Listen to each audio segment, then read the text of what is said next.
Where do you go when you're struggling and need help? What has your prayer practice been like during this pandemic time? That's what we're going to be talking about today. Hi, I'm John. I'm the founder and facilitator of EvoFaith.com and the EvoFaith Tribe, an online spiritual community where we explore the interface between science and spirituality. You're welcome to join us in the tribe. Membership is free. And of course, if you find this video helpful, please like it. If you'd like to make sure you don't miss future videos from EvoFaith, hit the subscribe button. And if you know of any other people who may find this video helpful, please feel free to share it as widely as possible. A few years ago, I went to hear the British comedian and writer Adrian Plass speak. And he said this: I know two things about prayer. He was talking about healing prayer, but I believe this applies even broader than that. He said, I know two things about prayer. The first is God answers prayer. And the second is God doesn't answer prayer. We all know that frustration, don't we? This contradiction that we live with in prayer. And when we try to face that, we really have the option, particularly at a time like this, in a time of pandemic where so many people are praying so much. We can create all sorts of ways of trying to explain the contradiction, to try and resolve it, both logically and theologically. And so we come up with things like, oh, well, God's not answering your prayer because there's sin in your life. Or God's not answering your prayer because you don't have enough faith. Or perhaps the classic one, well, God always answers prayer. Sometimes God says yes, sometimes God says no, and sometimes God says wait, as if that really actually helps anything. But there's another alternative to all of those intellectual gymnastics, and it's for us to face the tension and to try and engage with the questions that are raised by this contradiction that we find in prayer. So let's go back to the theme that we've been looking at over the last few weeks, this spiritual practice of lament. And we've seen how lament begins with a complaint. It's a prayer, it's a practice that is engaged in when we're struggling, when things aren't going the way we want them to, when we feel like God has failed us, however you may understand God. And so it begins with a complaint, and we looked at how complaining can be a valuable thing and how we can use complaint creatively. Then last time we spoke about the next step, that we then go into a time of remembering, of conscious recollecting of times where we've been through bad times and we've come through them, and how we can learn from those times and draw courage from knowing that we have managed to get through our struggles in the past. But then there comes a third step in lament, and it's the step where we ask for help. Traditionally, in biblical practices of lament, that request is directed at God. It's asking that God would step in and fulfill God's promises. It's asking that God would do for us what God did in the past, what we've read about God doing in the scriptures for the people that we read about in the Bible. But how do we address that from an evolutionary perspective? The moment we get to the stage of saying, well, we're going to ask for help, it raises the question of how do we ask? What can we expect in response to our requests? And the broader question, how do we approach prayer, especially the prayer of asking for help, from an evolutionary perspective? Well, let me begin by saying this. I can no longer believe that God sits up in the heavens on a cloud waiting to swoop in response to our prayer. What I would refer to as an interventionist God. I can't perceive God in that way, and I don't think the evidence really supports the idea that that's how prayer works or how God works. But I do think that it can be helpful to think of God in terms of the fact that we live in a conscious universe, and that God is the consciousness of this conscious universe. Or to use the language of someone like Paul Tillich, and Richard Rohr does the same thing, God is not a being sitting on the cloud or anywhere. God is being itself. God is, if you like, the force of life, the process of life.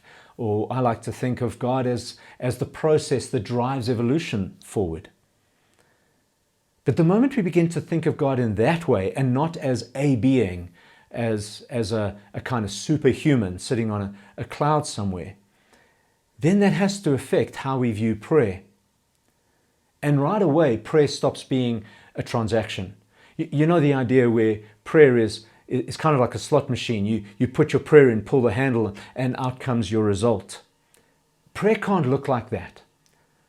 So what does it actually mean if we're going to practice lament, if we're going to ask for help, if we're going to pray from an evolutionary perspective? Well, here's what I believe for what it's worth. First of all, I do believe that we live in a benevolent universe, that our universe is moving towards kindness, or to use the language that I picked up from a podcast by Michael Dowd many years ago, the universe is on a trajectory of compassion. I believe that. I believe that there is goodness at work in our universe. Secondly, I believe that as human beings, our consciousness or the energy that we generate from just being alive extends beyond the limits of our physical body. And there are things that influence us that are more than what we can see and hear and touch and be aware of. And so there's an exchange of energy, an exchange of some kind of communication going on between us and the created world, between us and other people and other beings, other creatures, than we may be aware of. We may not be aware of this. One example, it's a silly example, but is pheromones. These particles that get picked up by our sense of smell that affect us. In terms of who we're attracted to, in terms of love, in terms of what repulses us, what attracts us. And so I believe there are these things happening, these interactions that are more than we're aware of. I also believe that intention matters, that if you set your mind on something, you become more aware of that thing. For example, you buy a car of a particular color, you drive down the road and you see cars of that color all over the place. We all know that example. But I also think that if we set our mind on an intention, it's more likely for us to reach that intention, for us to get where we're aiming. And as human beings, we are beings that aim our lives at something. And the more intentionally, the more consciously we focus on what we're aiming at, the more likely we are to get there. And finally, I believe that synchronicity and serendipity do happen in our world. And I think that it's possible to become more intentionally open to allowing serendipity and synchronicity to happen in our lives. Again, the more we set our intention to invite those kinds of happy coincidences to happen in our lives, the more likely they are to happen. Or to put it in the words of the famous golfer Gary Player, he said this: the more I practice, the luckier I become. I think there's a sense in which the more we practice opening to synchronicity and serendipity, the luckier we become, the more likely it is to happen. And so it's a benevolent universe. We have a consciousness and energy that reaches out beyond us and connects with other beings and with the consciousness of the universe. Intention matters, and synchronicity and serendipity happen. Those four things give me an entry point to prayer. And so for me, prayer becomes what I like to call a cosmic collaboration. It's about intentionally trying to collaborate with the consciousness of the cosmos, with the forces at work, the benevolent force in our universe. It's about being willing to work with what I've got, and then being open to whatever else may come my way to help me, whether it's expected or unexpected. And prayer is about being open to that. It's about setting an intention to cooperate, collaborate with the universe. And that brings us back to lament. See, an important part of lament is recognizing that we don't have the resources within ourselves to resolve our struggle. We need resources beyond ourselves. And it's not simple. It's not a thing of we'll just ask God and wait for God to swoop in and deliver the desired outcome. But there is a value in asking for help, putting our intention out into the universe, allowing our energy to interact with other energies, with people, with evolutionary forces, with the cosmic consciousness, and opening to the potential for synchronicity to happen. It's not a precise thing. There is no precise science when it comes to prayer. And there's no blame when it doesn't work for us. It's not helpful to try and find what we may have done wrong that has meant that our prayer hasn't been answered. I don't believe that it works that way. But I have found that even when things don't go the way I hope, even when my prayers aren't answered, to use that language, even when things remain difficult and painful, it can be comforting at the very least to put my grief and my need for some kind of help out into the universe, to put my prayers out there, even if there's no direct response.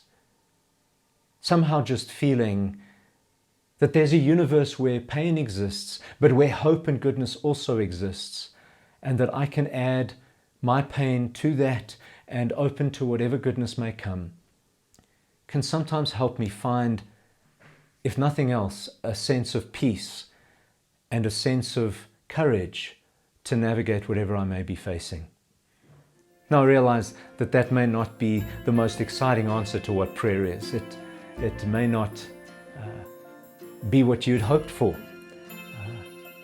It certainly isn't an easy way to get answers.